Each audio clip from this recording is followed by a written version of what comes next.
all your senses are heightened. You're just looking for signals everywhere that basically are going to answer the question, did I make the right choice? Will I like it here? Can I do this? It just feels like you're not prepared to start that training and they don't matter. All in that first 30 seconds. Show up, ready, excited, and that's it. That's all that's required. We hired you. We love you. So what does a new hire actually need to know on day one? We talked about job ads. We talked about hiring. It makes sense if we now talk about onboarding, and we'll include the idea of pre-boarding because from our last episode, apparently there's a pretty long pre-boarding period of time.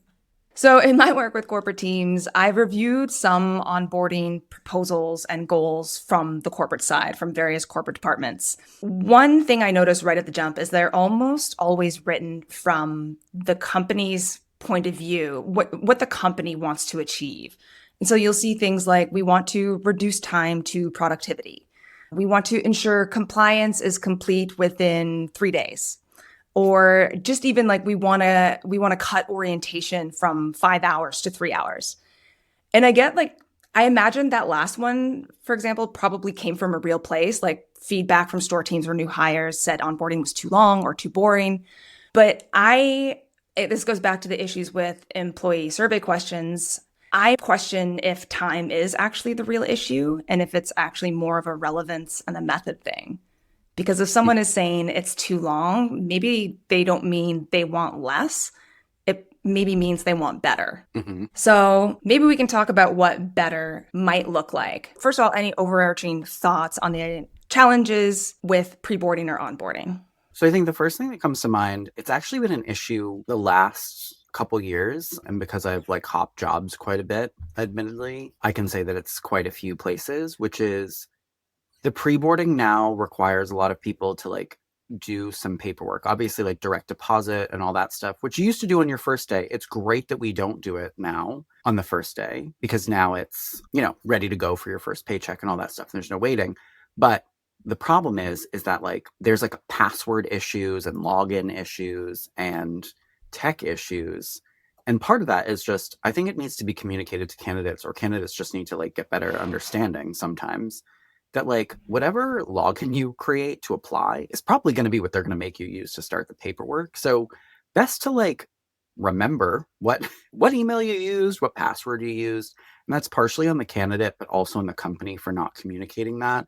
And also creating a really intense system for having to reset a password.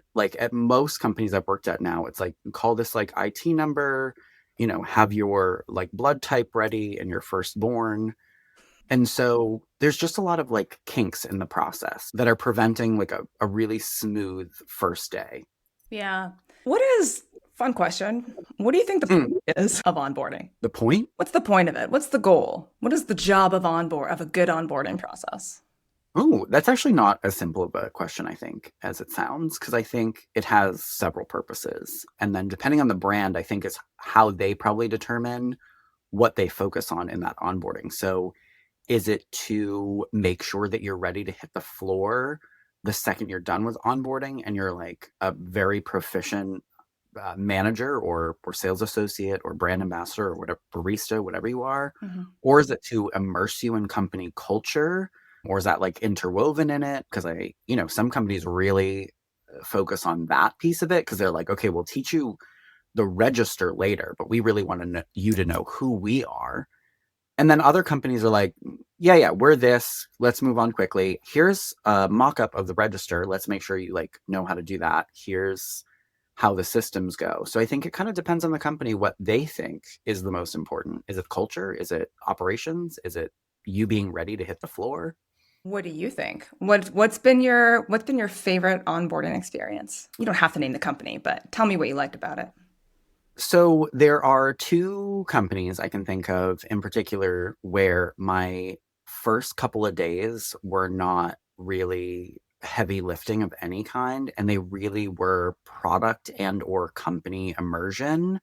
And the reason I liked those is because, one, what a great way to just sort of be introduced to a brand, to feel like you understand it, you're part of it, you're welcomed, because it's not rushed when they do that. Because it's both of those companies, it was 2 to 4 days completely off of the sales floor. Like I never saw a store. And I was just with someone whose only job was to onboard me.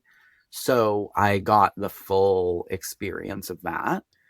And it really set the tone for, okay, culture and what we do is important here. Where were you? You were like in a corporate office? So in one of them, I was in a corporate office. In another, I was actually in a store in the back room with the store manager who was training me. But that store manager was obviously proficient at scheduling their team so that like we were not bothered. So they were really there just for me. And then my DM in that scenario had come in on my second day, and then he did part of the onboarding as well. And what did that say to you, even not directly, but kind of indirectly, that they cared so much to take that amount of time to do that? I think for me, the first thing I think is like that I matter, to just be, to put it simply, like that investing in me being in the company was worth their time. Because, I think conversely, when you're training and you're kind of thrown in, you get the sense of like, oh, I just need to get to work. Like they just need a body and I need to like be the best I can be right this second. Yeah. Hands, right? Like hands, execute, go. Mm-hmm. Yeah, it sounds to me like if it were me, it would have made me feel like they think I'm going to be here for a while. Yeah. Interesting. So obviously, like we're pragmatic people. We know it's not going to be all as long as you want lofty fluff. Like you need people, you hire them for a job, you're paying them to do a job, you need them to be productive and play a role in the company. Just put that right up front before we head into all the mushy feely stuff. But I find what I'm often trying to infuse into different corporate onboarding teams who have their programs, right? Like this is what we need them to know. I'm often also just trying to point out the idea that I feel like all your senses are heightened at this point in your job, right? Like you're probably a little excited or nervous or anxious. You're just looking for signals everywhere that basically are going to answer the question, did I make the right choice? Will I like it here? Can I do this? Mm-hmm. And those three questions, yeah. And it depends. Like sometimes I have worked with HR departments or employee experience teams who they play a role in onboarding. They have their set amount of time where they talk about culture and values. But I mean, I think it begs the question, is culture a module? Can you learn about culture in a learning system? No, I don't think so. But I think that there's certain things that can be in a module that make the culture seem more genuine and a little bit more real. Yeah. Even if it is a module. Again, as long as you see it, in the day-to-day as well. Like I work somewhere, one of those places, the place I trained in the back room, where basically like part of the culture was explained to be like, basically like we have fun at work was like part of the culture. Mm-hmm.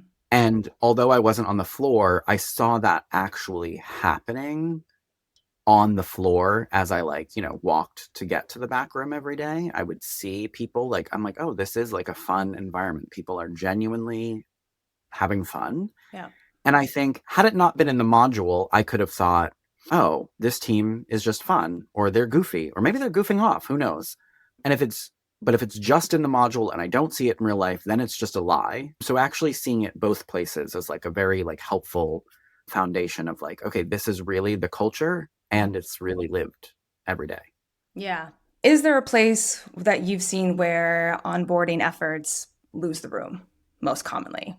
You mean what is happening during the training, or what is being said, or It could be either both. It could be either okay, it's day 3 and they've been sitting down for 5 hours every day watching videos, or it could be, oh, we got to this culture video and everyone in private to me rolls their eyes and jokes about how corny it is. Mm-hmm. Yeah, so I guess it's that. I mean, it really is is it overly modulated? And so one of the better ones I've seen did have a lot of modules that you had to go through, but it was actually the job of the store training you that after a certain amount of modules or after specific modules, you actually had to go onto the floor and experience that thing. Didn't mean you had to do it firsthand. Yeah. But I think that was one of the better like examples of, okay, we're going to show you what we want you to do. And now someone's going to really do it with you and you're going to see it lived in real life. And that way you're not in a back room because you can't learn how to do anything just sitting at a computer.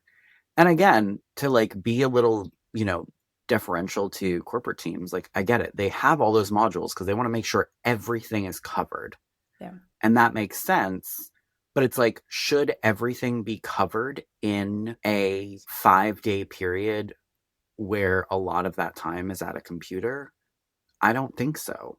And to maybe jump ahead a little bit, I would love to see training that was actually not all in the first few days of work, which I think is like kind of a hot take, but I think that to your point, you're nervous, you're excited, you're wondering so many things. Yeah. You're overstimulated. Do we really need to give them all this information on day 1 through 5? I don't think they do, actually. I think that there's certain information you need, obviously, to begin. And then I think there should be like a 30, 60, 90 where we like layer in like maybe deeper institutional knowledge that is also formal training that oftentimes is in the very beginning. And then people have to go back because they don't remember it. And that's been pretty common in a lot of places I've worked, especially places that rely heavily on like niche product knowledge, like the beauty industry in general, or, kitchenwares where there's like a lot of different, you're remembering what the warranties are on things and how many brands there are and price points. So a lot of brands try to put that all in the front, like, okay, we're going to learn all this stuff. And it's like, okay, no one's going to remember that. Why don't we give them the large overview, culture, etc. And then slowly through time, as they experience real life on the floor, then go back and dig deeper, because I've done that on my own. I've just gone rogue with training and done that with teams. And it's much more beneficial because now they've also seen where everything is on the floor. It feels a little bit more real world, and practical. And now you kind of know the layout. So like, to use Williams Sonoma as an example with kitchen products, like if I give you all the knowledge about like every kind of pan, I'm like, okay, this is Lodge, this is All Clap, this is Le Creuset, this is Staub. Here's the benefits of each. Here's where they're made. Here's whatever. You're going to remember pieces and parts of that. But if I'm like, these are pans, we sell them. Do you have a favorite? Do you know anything about it? Let's start there. And then kind of like go from there. And then once they're on the floor for a couple of weeks and they've seen them, they've touched them, they've heard other sales associates explain them to customers. Now we're going to go back and you're going to do the deep dive into what all these things are. And now you're actually going to remember because you're going to be like, oh yeah, Le Creuset, those are the ones we had in the front bay where I told you that I love the teal. Okay, yep, now I got it. And the Lodge, that's the one, the cast iron that's in the back. Oh yeah, that customer came in. I think her name was Pam. She was telling us that she's had them for years. Like the training then becomes a little bit more real and remembering that product knowledge becomes a lot easier. Yeah, that makes total sense. I want to follow up. That was the perfect segue into one of my questions, which is, what does a new hire actually need to know on day 1? But right before you answer that, before we move on from pre-boarding, anything else to say about a good or bad experience other than the tech issues from going from accepting an offer to your first day? I think really, first of all, clear communication about like where to be, when to be there, who you're meeting in the store, especially if it's like a bigger company with lots of employees, just so the person doesn't have that anxiety of like, oh, I guess I'll go to the register and say I'm here for my first day and, be nervous. Like, who are you looking for? Where do you go? Where's the back door or wherever you're supposed to head to? Yeah. And then second of all, and this comes down to the manager, this has nothing to do with corporate, unless of course it's a store manager training. And then it's, that's a little bit different, but making sure that you're fully ready for that person. Do you have little bag goodies for them? Please tell me you put it all together. Like if it's somewhere where they wear an apron, is it in a bag with like, maybe they get some free merch to start? Does it have their name on it? Like a folder, something to write with? Like, are you ready for them to start? Because if you are taking them to the back room and then you're like, hold on, let me move this employee's coffee. And like, okay, the jacket is on the chair. Let me move it so you can sit. Like, it just feels like you're not prepared to start that training and like they don't matter. All in that first 30 seconds, you've just shown like this person does not matter versus like I've walked into places and people are like, here's your little bag. We gave you a little folder. We stamped your name on it. Like, and it just it's the little things, but it's like, okay, you thought about my training. You did some work to prepare to make sure that you were going to give me a good training. Mhm. And those little things go a long way, I think, in that first, like, literally 90 seconds of going to your first day. Oh my God. So easy and so true. I just had like a out of body experience just remembering times where I showed up to job and you just feel like you're in the way because everyone is Yes. so busy and it's such a horrible feeling to be like, "Hi, I'm here to help, but obviously I'm not." I will never forget showing up to my first day at Starbucks. And for the first 2 weeks of my training, I was trained by this lovely store manager who's been there for like 16 years or something crazy, Diana. And the entire first day at Starbucks, I'll never, like, it will just forever be important to me. She scheduled her team so that she did not have to be on the floor at all. And we sat together at a table, and I walked in and she immediately probably saw the look on my face and she was like, "Are you Matt?" And I was like, "I am." And she was like, go order like a coffee and like whatever you'd like. And, then come sit down. So I did that and I sat down, and then she just had a bag ready for me, my name on it with, my apron, my free bag of coffee that you get, and a folder with all the, nuts and bolts of training in it.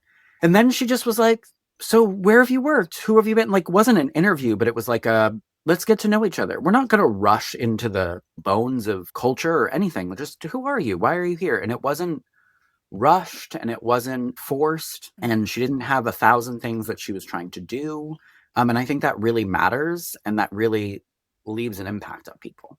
Yeah, that what, like 20 minutes, 30 an hour, but Mhm. and the amount of time it probably earned them and you staying a little bit longer because you're just feeling good about starting the job at the company seems like a Exactly. no-brainer. Okay, and then before, so how about in between though? So between you got the offer and, as you noted last episode, sometimes there could be 12, however many days in between starting.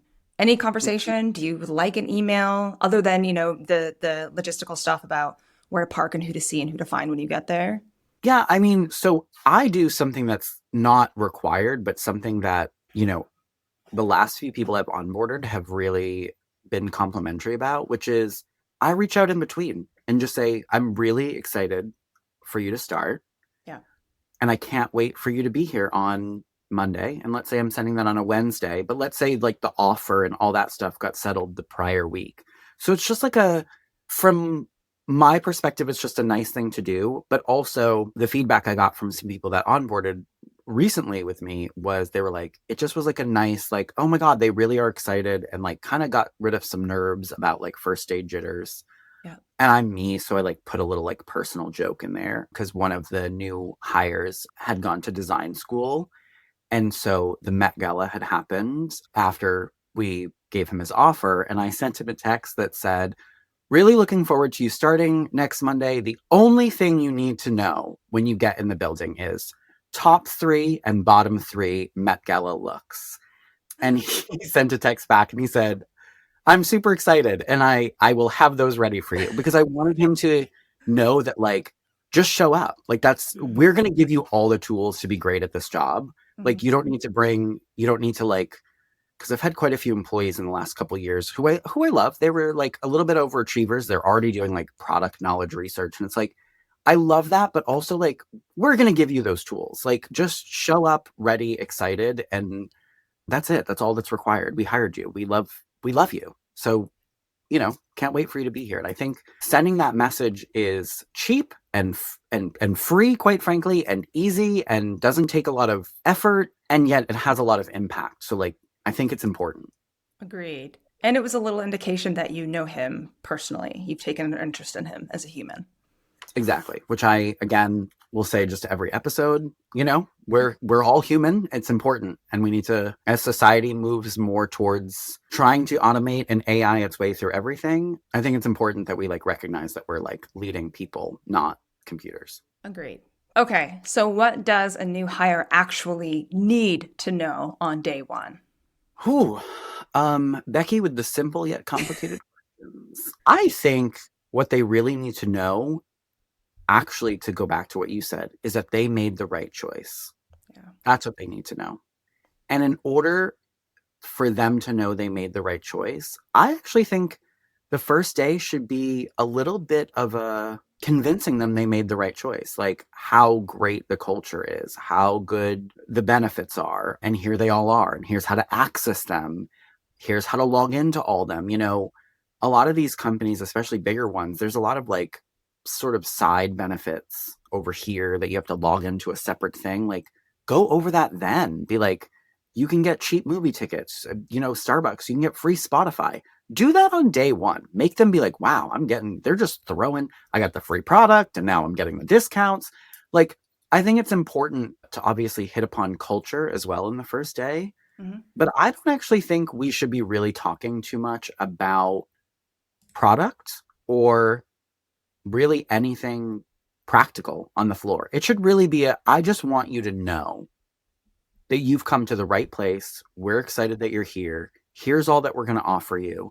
And then obviously go over some expectations of what you want from them once they're on the floor. But I also think, again, that should be like wrapped in this sort of cocoon of this is what I want from you on the floor.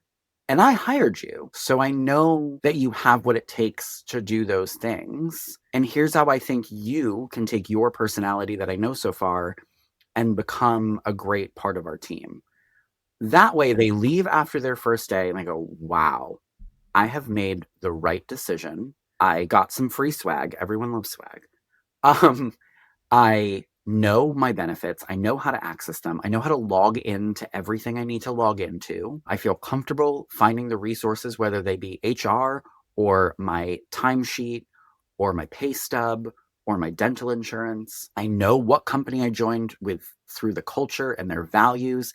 And I know how I individually as a person, because of the personality that I have, can contribute to those values once I'm on the floor. And I feel really good about being able to do that. That's day one.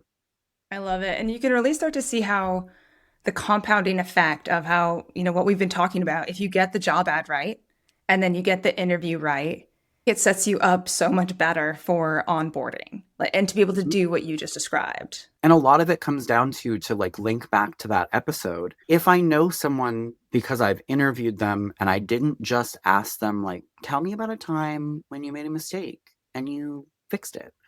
I get to know them a little bit more personally and on a human level. I'm able to, on that first day, take that person's humanness and apply it to what we actually need on the sales floor and make it real for them and not just say, we really value great customer service, because honestly, what the hell does that mean? Instead, you can make it really specific and be like, you talked about in your interview how, again, to my question, and I'm not saying everyone needs to ask this specific question, but you talked about how if you could wave a magic wand, you would start a business that would help people do XYZ. So like you're really looking for like how to uplift and improve people's day-to-day or whatever. And that's exactly what we need you to do here on the sales floor. How do you look at the customer who walks in and go, I think I know what's going to make your day better, and then do that thing. And we trust that you're going to do the right thing. Again, that's why we hired you. And I know that you're that type of person because you've told me that. And I believe you because you're genuine. You're not spelling out this generic, like, excellent customer service. You're saying, I know you. This is what you can do. Let's do it. Yeah. Can you tell when someone's going to stick? Are there signs? Stay around, I mean. Ooh.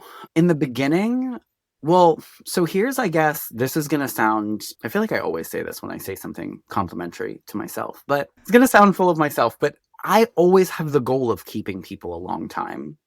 And so I think that's why I'm saying, because it's something I try to do, on the first day, I'm convincing them they've made the right decision. Like I'm convincing them. And I feel like if I do that well, I can tell if they're going to stay because they seem genuinely excited by what I'm saying I'm offering. I can tell if they're, if they're not excited, if I'm doing my best to sell, because I'm not just selling the company when I have someone's first day. To be quite frank, I'm selling me. Here's how accommodating I'm going to be with your schedule. Here's the way I'm going to communicate with you about what I expect and the schedule. And here's how I'd like you to communicate with me about what you need and don't need in terms of feedback, days off, whatever it may be. And I really am like selling the brand and selling myself. And I can tell pretty much right away when someone's like, oh my God, that's great. I love this. And they're going to stick around. And then I can also tell when they're like, okay, I guess that sounds cool. Because if I'm doing my best and then they're not feeling it, I can kind of see it. But I think when you don't do that, when you're not even trying to sell the company because you kind of like, you've already taken it for granted. You're like, they've signed the hire paperwork. They're here. I don't need to sell it. I think you risk disengaging them from day one, but you also miss out on the opportunity to assess how excited they are by how excited you are about the company and your leadership. Right. Their level of excitement is tied to yours. Exactly.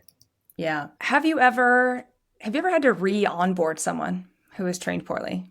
Oh, that's interesting. I wouldn't call it re-onboarding, but I guess yes, I have. But I don't think I'd use that word because I think then they'd be offended. But I've had to do it quite a bit, actually.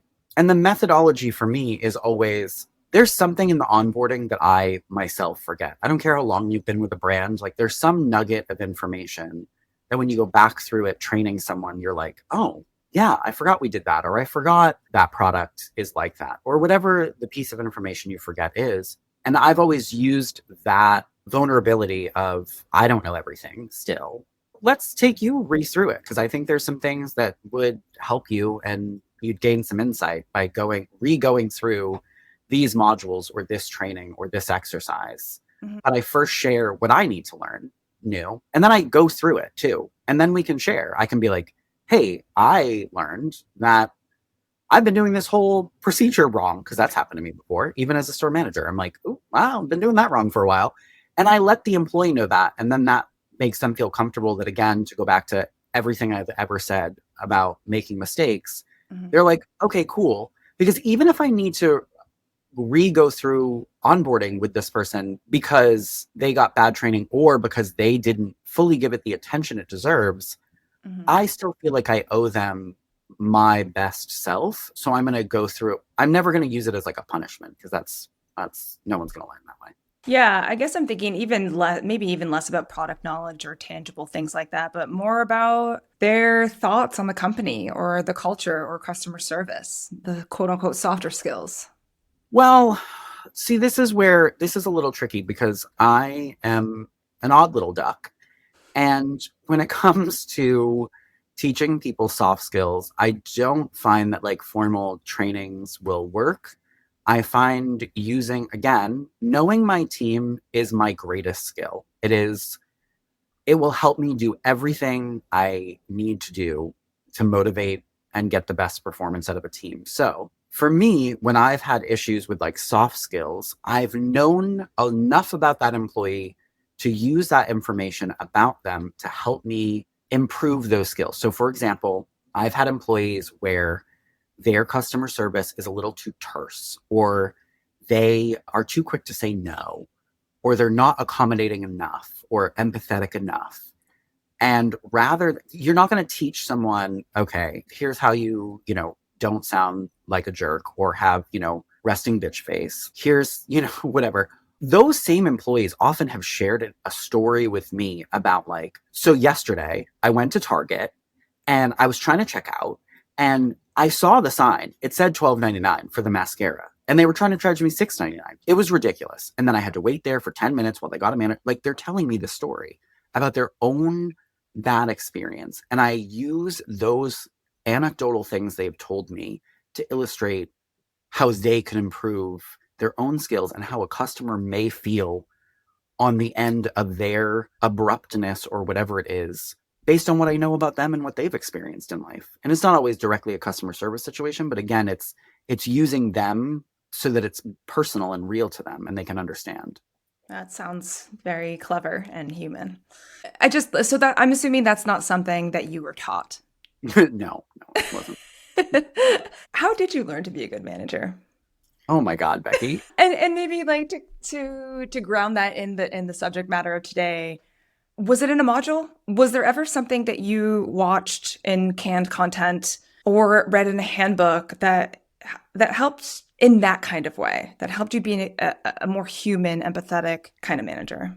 I really am hating, first of all, I just want to start by saying that, like, I don't think you could ever call yourself a good manager. So you asking me that question is interesting, but I guess other people can tell me I'm a good manager, but I don't know that I would ever label myself that. But how I became, a very empathetic leader, besides the fact that I just have a whole bundle of feelings inside, is really through like a series of different experiences. A lot of it was actually just having a lot of poor leadership when I was younger and, in hourly roles, and then just kind of looking around and being like, well, this isn't motivating. And then being like, well, what would motivate me? And then kind of using that. And then I did have a few great experiences, and I may have shared this before, but I don't think I have on the podcast actually, which is one of my first managers, Denise, when I was a sales associate at Old Navy, way before I was a GM at Old Navy. I talk a lot, as everyone who's ever met me knows. And she'd like put me at a table to like fold some clothes, and I would inevitably 5 minutes later end up at another table where another associate was telling them a story or hearing their story or just like chit-chatting, because you can't just put me at a table to do a thing. I'm not staying there. And she didn't punish me.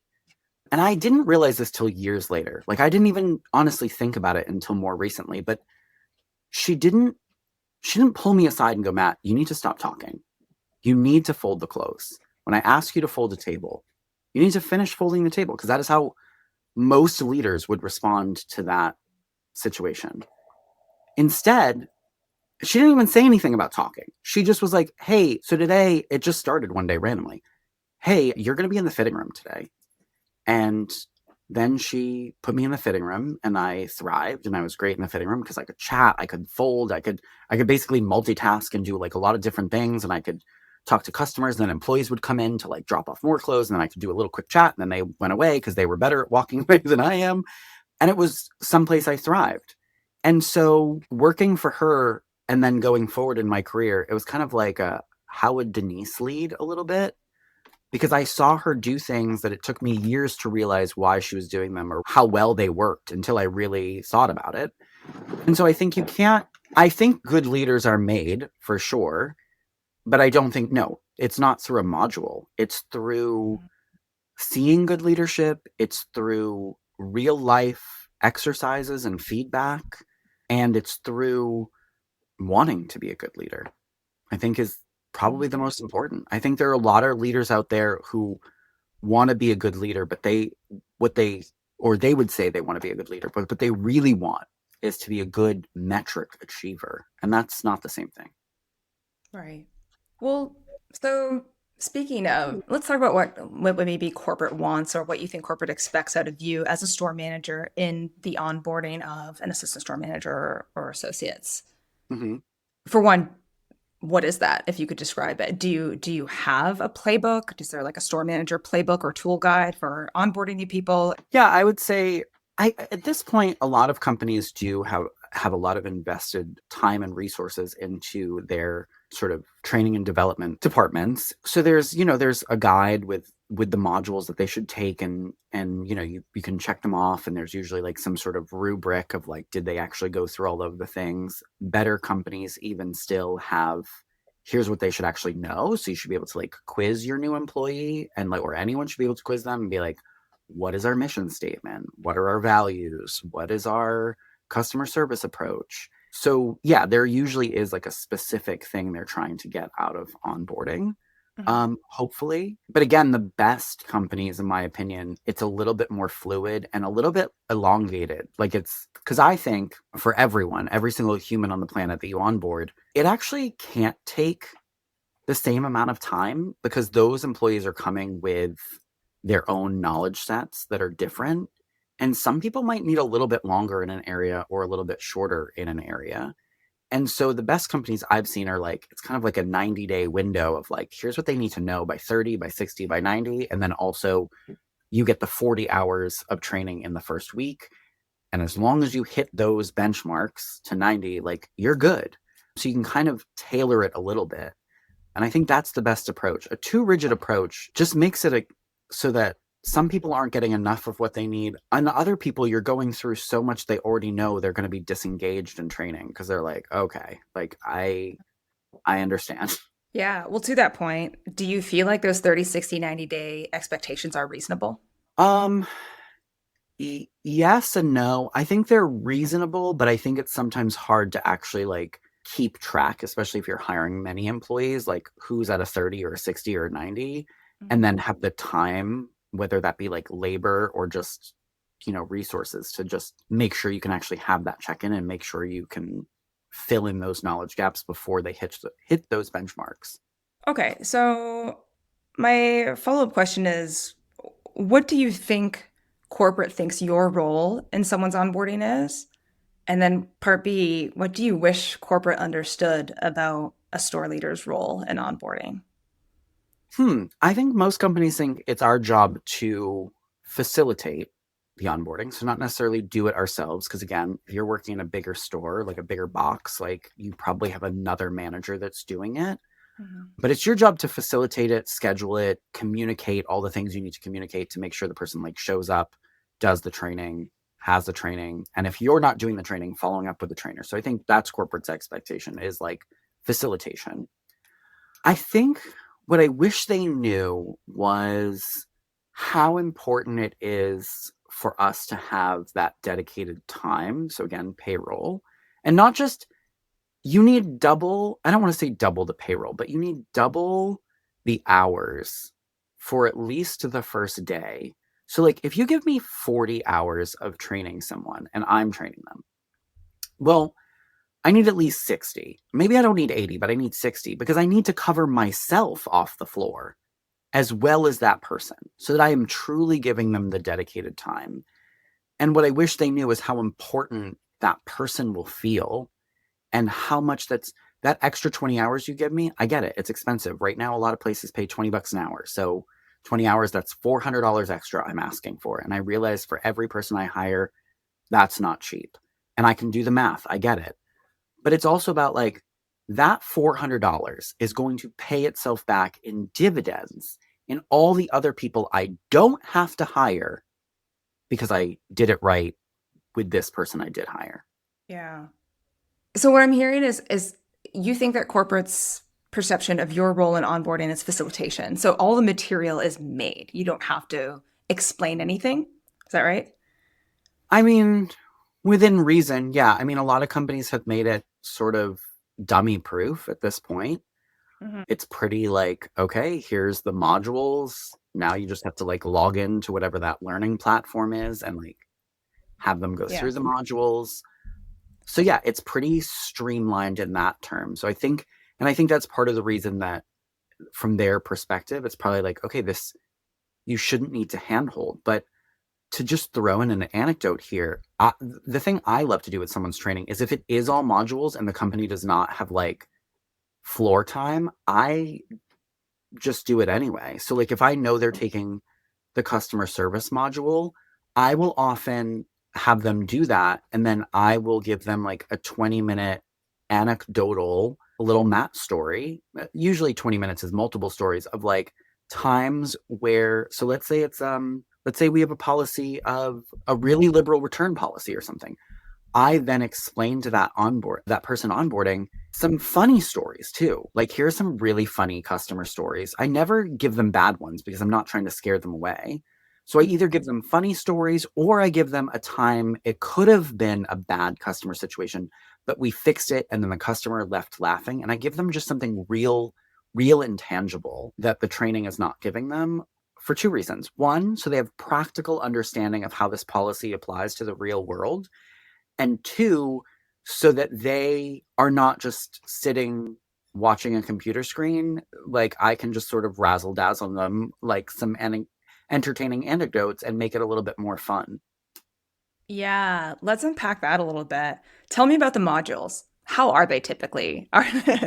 Do they feel current? Do they feel informative, relevant, well-paced? I okay, I think actually if you I have never thought about this until you just asked this question, but I think if I were to think about all the modules I've taken in the last like 10 years, I actually think that would tell me everything I need to know about a company's culture. I never thought about that. But now that I'm thinking about it, the companies who are overly rigid, who have a lot of different rules, who micromanage a lot of things, they're the ones where the modules are like really boring and were, again, written with lawyers in the room. And Wait, they're wait. like, bad 3D, like the first version of the Simpsons graphics of like, Bob is going to work today. We expect Bob to blah, blah, blah, blah, blah, blah. And you're like, okay. There's actually a one-to-one match of like that type of module with the kind of company where like you kind of won't get to have a sense of self or personality. Versus, I don't want to name any names, but there's a couple of companies I've worked for that like their modules are much more human and fun. And like, actually, you're like, oh, there's two companies I can think of actually where I watch the modules and I'm like, oh, we hired a videographer for this. Like this is like cinematography quality module. And those ones are more entertaining. You can tell a lot of thought went into them because it's not just, I'm thinking of one in particular where they went over the mission statement and it wasn't a video. And they might seem like they're the same, but they're not to a first day employee. There's always a video about the mission statement. But is it like some executive or like the, VP of stores or something who's like, my name's Sarah Lawson. I'm the VP of stores. And here at ABCY Company, our mission is to exceed customer expectations. Is it that? Or is it like this really fun video of like employees in stores, even if it's like acting, even if it's like, but it's like in a real store and you, like the customer comes up and there's like a whole like almost skit or play and they show you. And then like maybe the mission statement is, overlaid on the video, or maybe they say it in voiceover or both. But it brings the mission statement to life. Like that's a way to show us the mission statement. That's also a way to engage someone in a video. I mean, we're talking about also onboarding employees who like are scrolling through 2-minute TikToks. Like, are you captivating that person? And if you are, you're probably doing a great job at creating modules. And if we're watching some like 1983 Simpsons version 101, well, no one's engaged. We forgot what your mission statement was. And there are plenty of companies still doing that. Oh, I know. I so I so appreciate that as someone with a design background and a branding background whose whole role is ultimately just thinking of your audience, right? What is going to resonate and change the minds, hearts, actions of our audience? And then sometimes when I look at some of the ones that are active right now, some of the onboarding modules, I'm like, are you onboarding 5-year-olds? Like, why does this look like MS clip art in, yes, Word no, document? exactly. Yeah. And the thing is, the people we're onboarding at this point, a lot of people, they've never seen MS clip art. So they're like, what is this? And you're like, yeah. This is before your time, dear. Good point. Good point. Yes. So yeah, I mean, that makes perfect sense, right? And that speaks to what we talk about all the time in terms of operational engagement. Like, show me through your operations if you care about me or you care about my retention, enthusiasm, excitement. That is a signal of truth if it is engaging, and obviously a signal of potential trust erosion if it's something that feels like you haven't looked at in 20 years. Mm-hmm. The note about the 5-year-old is actually something I'm really curious to ask you about. This idea of knowing your audience and communicating to store audiences, which is so wildly diverse, right? Mm-hmm. Often what I hear from corporate departments is we want to use plain language. We want to make it really easy to understand. They're busy. They don't know this kind of corporate speak. Do you feel like that goes too far sometimes? Yes. Cool. You weren't even finished with the question. No. Sorry. Like, yes. I think, and I mean, this goes back to what I said about like sort of class and ego and like sort of corporate versus field. But I think, not to put too fine a point on it, but it's like at Williams-Sonoma, I had an older team who I had an employee who ran multiple banks and then, worked at Williams-Sonoma as her retirement job, basically. She was also the first women's wrestling coach for boys wrestling for like high school in the country ever. I'm saying that because like That's also the audience. A hyper qualified person who's in the back doing shipment at 75. Go, Donna, go. Her choice, just need to point that out. But also, like, I have an employee, a former employee who he worked for me for a couple of years. He is now a VP at Ernst & Young. I have another employee who's a music writer, former employee, music writer for a very popular and well-circulated hip-hop magazine where he has interviewed a lot of artists people listening to this podcast have heard of. Those are also the people you're talking to. People who are smart and capable and have dreams and hopes and aspirations far beyond the walls of retail. And they understand big words and they know when you're pandering to them and when you're talking down to them. And wouldn't we rather set the bar higher? And if I do have an employee who doesn't understand the language that you're putting in these trainings or the concepts, now we can give them those tools. And now we've just given ourselves a more valuable employee. Because when you dumb it down for everyone, also people lower their own bar. They're like, okay, the bar is low because I'm watching MS Clip Art where they're like, customer service is where you provide service for a customer. Like, they're like, okay, cool. The bar, like, you expect nothing from me. And so that is what I will give you. Yeah, and I will say the one challenge I've gotten on that, I understand, here in Canada and in the US too, there are multiple employees who English is their second language. Maybe they're just learning. And so that's one of the reasonings behind using more simple language. And And I'd they be can't use Google Translate to come up with another language for their training program so people can take it in their first or their native tongue. right. Not to cut you off, but I No. call BS, first of all. And second of all, first of all, woo, yikes. Oh. That explanation is even worse than thinking. It's almost worse than the class thing, because to me, it's like, do you know how many people are in retail jobs whose maybe degree from where, maybe where they were born somewhere else and they have a degree in that country and it doesn't equate to Canada or the US. Maybe, I've had employees who were like an engineer Yeah. in the Middle East somewhere, and that doesn't they can't just use that degree here. So then they're like, oh, I'm going to be a cashier at wherever. It's like that person is smart. That person is so capable. And either I'll teach them the word you think they can't understand, and yay, we've expanded their vocabulary and made them more confident, or you can just put it in their native tongue and they can learn it that way and everybody wins. Like, Mhm. there's not an excuse I think a corporate team could give me that would make me feel like, oh yeah, that's valid. Let's just talk down to people. Yeah, because I mean, if language is a barrier anyway, it's a barrier no matter what. Correct. I mean, they can still handle an interesting, deep thought. I Exactly. mean, yeah. Okay, I appreciate that. Feel validated. So moving on, I'm curious. Is there something you tend to teach new team members that corporate didn't tell you to do? I guess what I'm asking in a way is, what do you feel like is left out in onboarding? Interesting. Some things that are missing just in general, I think and I think we need to put them in now for very specific reasons, just like communication things. I think a lot of people could use a good, here's how we communicate with each other course, like respectful communication, essentially, which some companies are starting to put in there, which is good. That seems reductive, but it's not. It's necessary, trust me.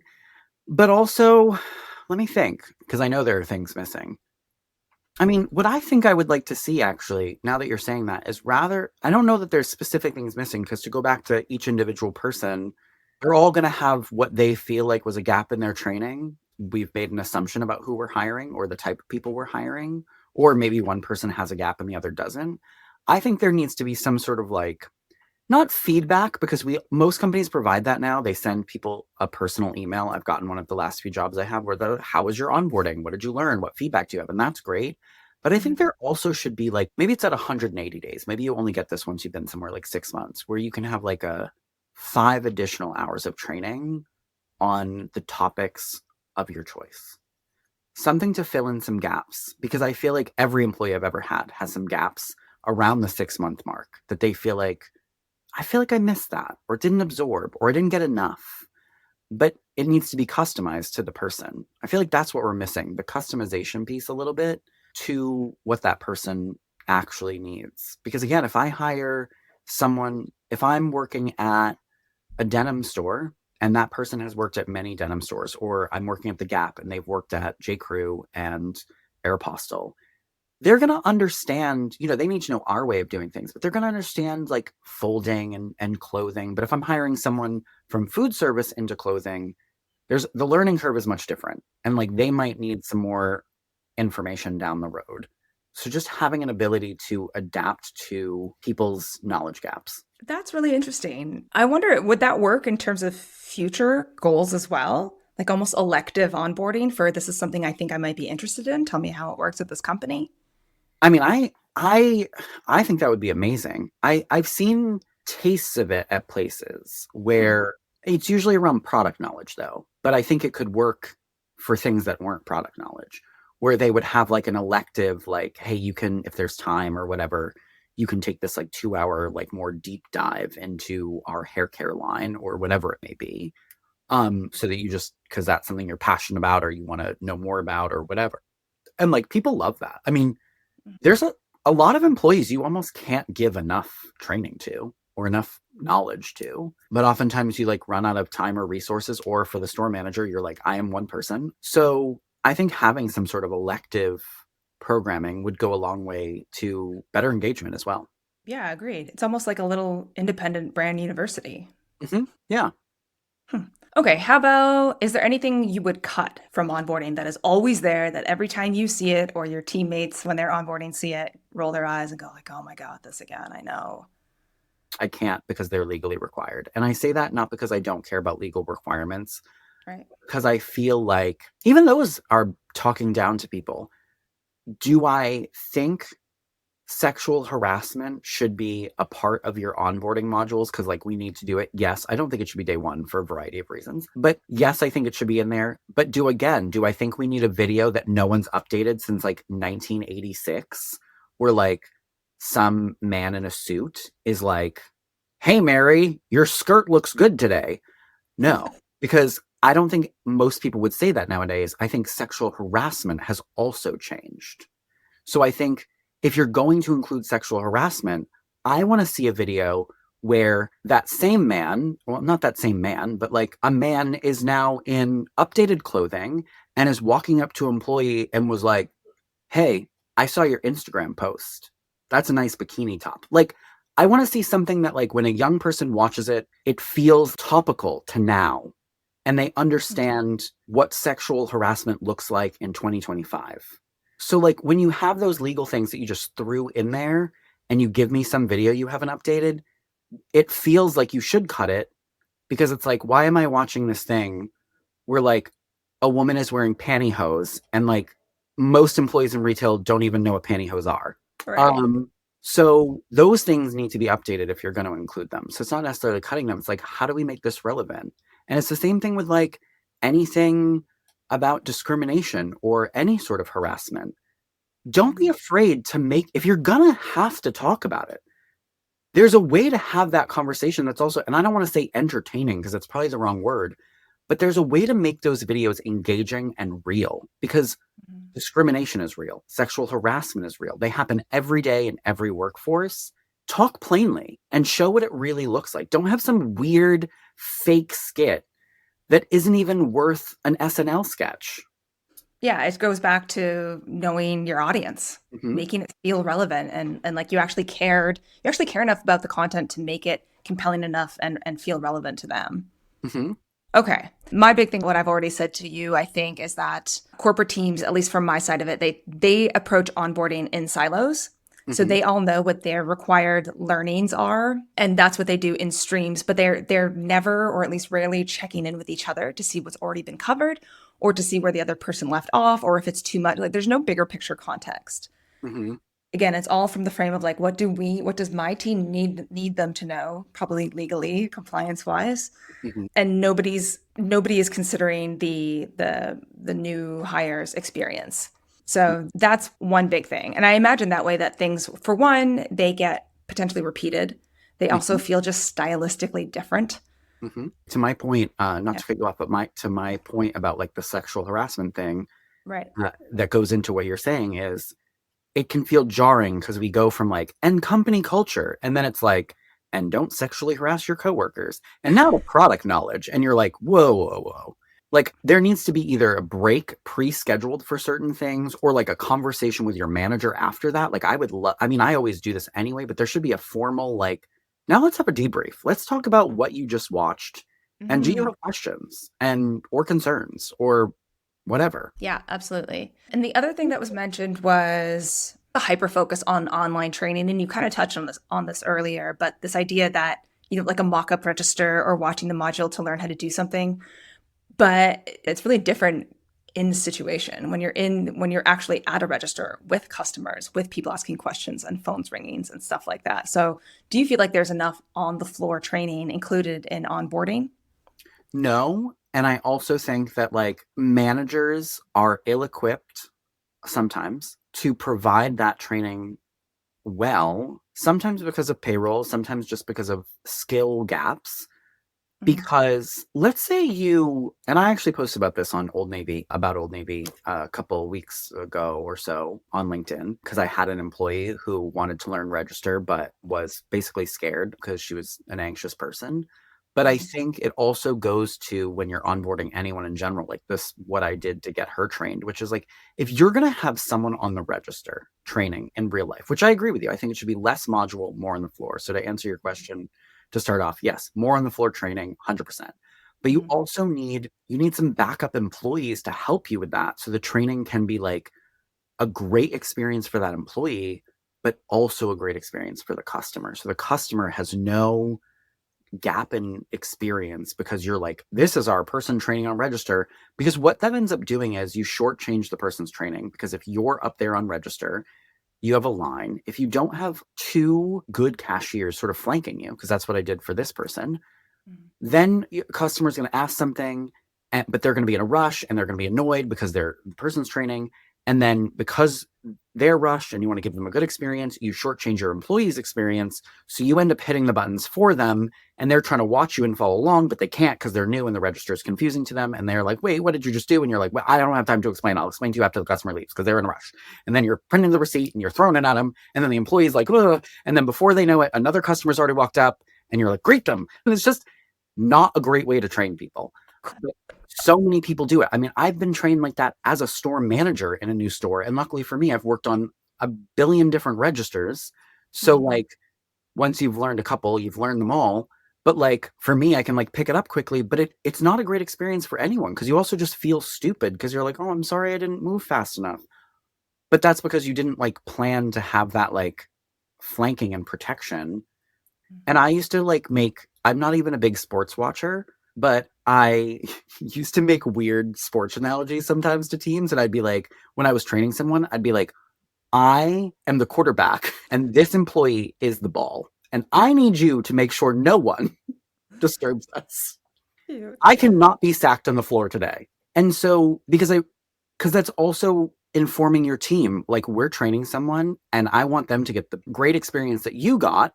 And do you remember how everyone protected us from the goings on of the store? I need you to do that. So, it's also like a cultural thing that needs to happen in order for more training on the floor to be successful and impactful for someone's learning. That's really lovely. It makes onboarding seem like a team effort, Hmm.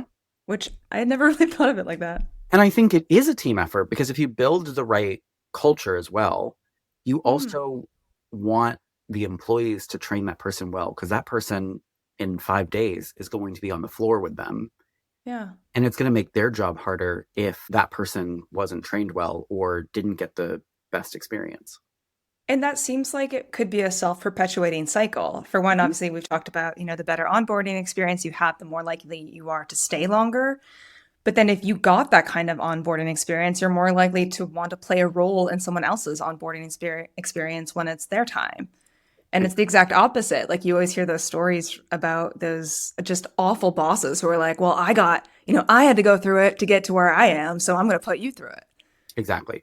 And I think I've actually a couple places I've worked, especially when I like start somewhere and like I'm understaffed. In the beginning, I like kind of have to short change people's training because I just need them on the floor. And I've actually learned over time that one of the things I need to do is explain to them and show appreciation at the same time and be like, listen, I had to rush you on the floor. And I so appreciate that you were able to like pick it up and you're amazing now. But now we're going to start onboarding new people. And I really need to make sure no one has to be a sacrificial lamb the way you were. So I need your help to make sure that they get a great training experience. And I want you to know that I know you didn't get this and I'm sorry, but I want to do it the right way for the future of this team. And I think that's really important to explain to people because I have made the mistake of not explaining that to people and then having people be like, whoa, like, I guess we train people right now in this store. That was a real comment someone made. So I think that's also important to communicate to your team as you're going through that process. Yeah. Just be honest about it. Yeah. Mm-hmm. Okay. So in wrapping up, in summary, what I'm hearing is onboarding is really like your first behind the scenes look. It's where you might actually, the first time you're going from a customer to an employee, part of this team. So super critical. I don't think many people would argue that. I think considering the experience of the person being onboarding is something that could still be improved. Even if it seems like as something as simple as, it's no secret that internal communications get less attention than consumer-facing communications or content. So be reasonable there. Make sure it feels relevant and make sure it feels like you care about what you're actually telling them, because otherwise, why should they? And I think I understand, of course, the tactical goals of onboarding. People have to understand their role and their responsibilities and their company. But asking yourself if your onboarding process validates, did I make the right choice? Will I like it here? Can I do this? Is an important lens. Anything else I'm missing? No, I think that's perfect. I think those 3 questions would be a great filter for all the teams that come up with onboarding modules to kind of ask themselves, are we accomplishing? Could this person go home at the end of onboarding and feel like yes, yes, and yes? Yeah. And if you're someone who is in L&D and so you're just focusing on your L&D role, if you're someone in HR, so you're just focusing on your HR role, find someone who's going to be the point person for that. Right? Because I think that's why it's just no one's job right now to make sure that those questions are being answered favorably. Okay. As always, please reach out. We are open to feedback. We get all kinds of it. And we are open to all kinds of it. And, to be completely honest, again, we're not here to I don't need to speak for you, but I'm certainly not here to be right about anything. I'm here to understand and get it right. So yeah, find us on LinkedIn. There's just no way to say I couldn't get subscribe out of my mouth. It was just ugh, I don't think I can do it. I don't think either of us have it in us. No, just let us know what you liked or you didn't like and if it helped. Yeah. All right. Thanks as always, Matt. Thank you. You're listening to Dear Corporate, Love Stores.